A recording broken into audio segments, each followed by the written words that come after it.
நான் ஒரு இந்து தேசியவாதி என்று சொல்லக்கூடிய நரேந்திர மோடியை ஏற்றுக்கொண்டால் தமிழ்நாட்டில் இவருடைய நிலைப்பாடு என்ன? இந்து தேசிய கொள்கையை நீங்கள் நம்புகிறீர்களா, இல்லை தமிழ் தேசியத்தை நீங்கள் ஏற்றுக்கொள்கிறீர்களா? உடனடியாக நீங்கள் உங்களை நம்புவதற்கு தமிழ் சமூகம் அவ்வளவு எளிதாக வந்துவிடாது.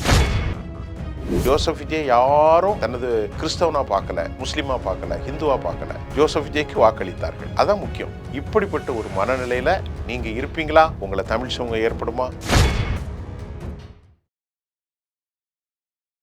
Periyar Maniamai Institute of Science and Technology, Tanjavur. ECE with specialization in AI and ML, IoT, robotics and industrial automation. ஆச்சி மசாலா. எந்த சமையலும் ருசி தேடும் ரகசியம் ₹20. வணக்கம் நேயர்களே, இன்றைக்கு நம்ம பேச போற தலைப்பு தமிழ்நாட்டில் ஒரு புதிய அரசியல் மறுமலர்ச்சி அல்லது எழுச்சி அப்படிங்கிற மாதிரி. ஒரு நேற்று நண்பகல் 12 மணிக்கு பாரதிய ஜனதாவினுடைய முன்னாள் தலைவர் அண்ணாமலை அவர்கள் ஒரு புதிய பரப்புரையை அல்லது ஒரு புரப்பகண்டா மக்களுக்கு ஒரு செவியை வழங்கினார். தமிழ்நாட்டில் எவ்வளவோ அரசியல் கட்சிகள் இருக்கிறது. ஆனால் ஒரு பெரிய கட்சியில தேசிய அளவில் பொறுப்பாளராகவும் மாநில அளவில் பொறுப்பாளராகவும் எல்லாவற்றையும் வகித்து ஐபிஎஸ் அதிகாரியான அண்ணாமலை இவ்வளவு நாட்களுக்கு பின்பு மீண்டும் அவர் புதிய ஒரு எழுச்சியை ஆரம்பிக்க போகிறேன் என்று வருகிறார். சரி, இதற்குள்ள இருக்கக்கூடிய அரசியல் என்ன நாம பார்ப்போம். கடந்த 40 ஆண்டுகளாக தமிழ்நாட்டு அரசியலை நாம ஓரளவுக்கு உணர்ந்திருக்கிறோம். 1977 இதுகாரம் ஒரு 50 வருஷம் அரசியலில் எப்போதும் இல்லாத ஒரு அரசியல் களம் தற்போது தமிழ்நாட்டில் காண முடிகின்றது. அது ஓரளவுக்கு ஒரு சந்தோஷமான விஷயம்தான். எப்படின்னு கேட்டீங்கன்னா, நல்லா கவனித்துக் கொள்ளுங்கள். விஜய் ஒரு பெரும் சாதனை செய்திருப்பதாகத்தான் நான் பார்க்கிறேன். பலரும் எங்களிடத்தில் பேசினார்கள், நான் ஒரு எம்எல்ஏ டிக்கெட் வாங்கியிருந்தா ஜெயிச்சிருப்பேன். ஏன்னா யாருமே அவர் இவ்வளவு வெற்றி பெறுவார், 8 விழுக்காடு 15 விழுக்காடு 22 இப்படித்தான் சொல்லிக் கொண்டிருந்தார்கள்.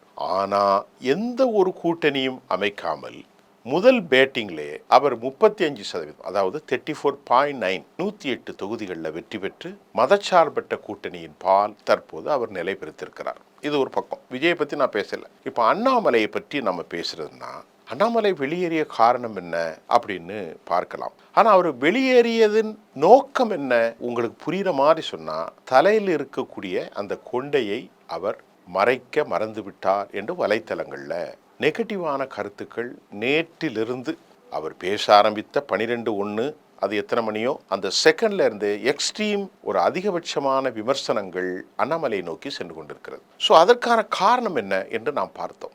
உண்மையிலேயே அவர் தன்னை ஒரு திராவிடன் என்று அறிமுகப்படுத்துகிறார். இனி வரக்கூடிய காலங்களில் தமிழ்நாட்டுடைய ப்ராஜெக்டும் சரி, டெக்னோக்ரட்ஸ் நல்ல தொழில்நுட்ப அறிஞர்கள், அதே போன்று ஏபிஜே அப்துல் கலாம் இவர்களுடைய கண்டுபிடிப்பு புறா இவைகள் எல்லாம் சொல்கிறார். ஒரு ஸ்கில்ட் பேஸ்ட் ஆட்களை உருவாக்கணும், இன்டர்நேஷ்னல் லெவலில் நாம் பெரிய அளவில் வரணும்.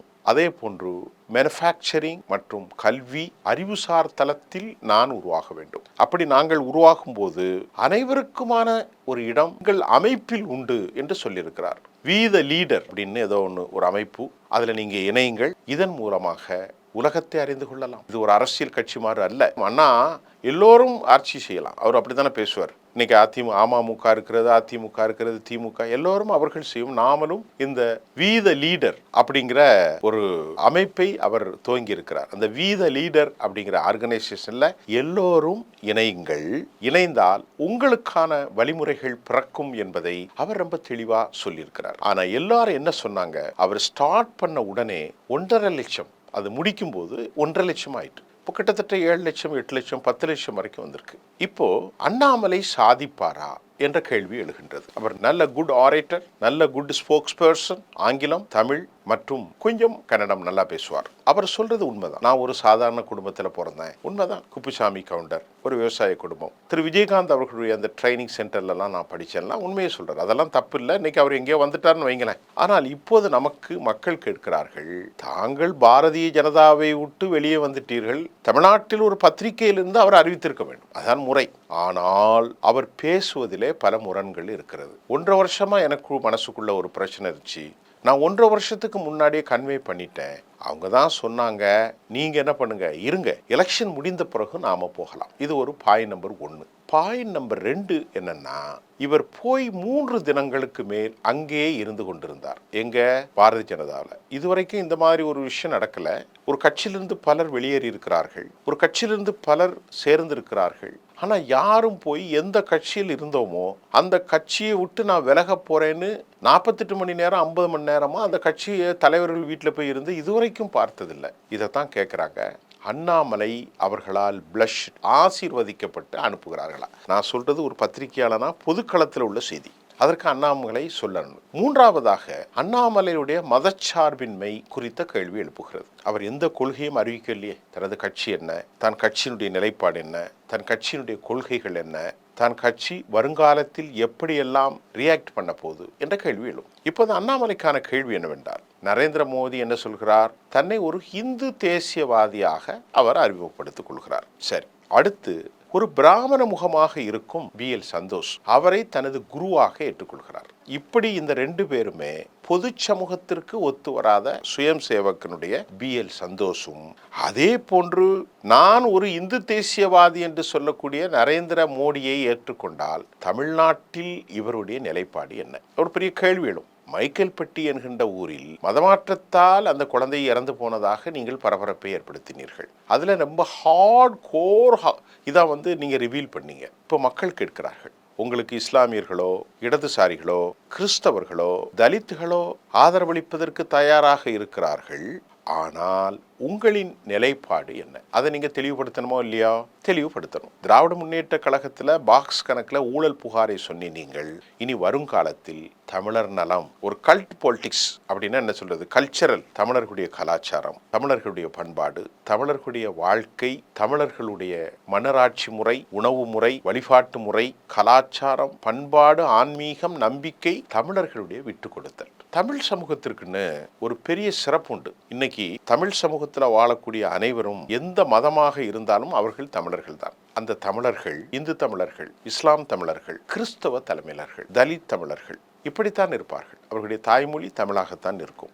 அண்ணாமலை அவர்கள் நீங்கள் சேர்ந்து இதுவரை பதவியேற்று தொடர்ந்து பயணித்த சனாதனம் தமிழை எங்காவது ஏற்றுக்கொள்ளுமா? திருக்கோயிலில் கூட தமிழில் பாடக்கூடாது என்று சொன்னார்கள். தமிழில் பாடக்கூடாது. அதில் எதில் பாட வேண்டும்? சமஸ்கிருதத்தில் தான் ஓத வேண்டும். ரைட், இது ஒன்று. இதை பற்றி நீங்கள் தெளிவாக சொல்லணும். தமிழில் தான் அர்ச்சனை செய்ய வேண்டும். ஒன்று. 2வது, நீங்கள் நம்பிக்கை பெறுவதற்கு இதெல்லாம் உங்களுக்கு முன்னால் இருக்கக்கூடிய சோதனை களம். 2வது, மிக முக்கியமாக அனைத்து சாதிகளும் அர்ச்சகராகலாம். 3வது, உங்களுக்கு முன்னால் இருப்பது மாநிலம் சார்ந்த ஒரு உதாரணத்திற்கு 2500 கோடியை திமுக அரசாங்கத்தால் PM ஸ்ரீ திட்டத்தில் முடக்கியிருந்ததை நீங்கள் என்ன சொல்ல போகிறீர்கள்? மாநில அரசின் பால் நேற்று மொட்டையாக சொன்னீர்கள், மாநில உரிமைகளுக்கு முக்கியத்துவம் கொடுக்கவில்லை என்று. தோழர் கருணாகராஜன் உடனடியாக சொன்னார், அண்ணாமலை பேசுவது தவறு, அப்படி இல்லை என்று சொன்னார்.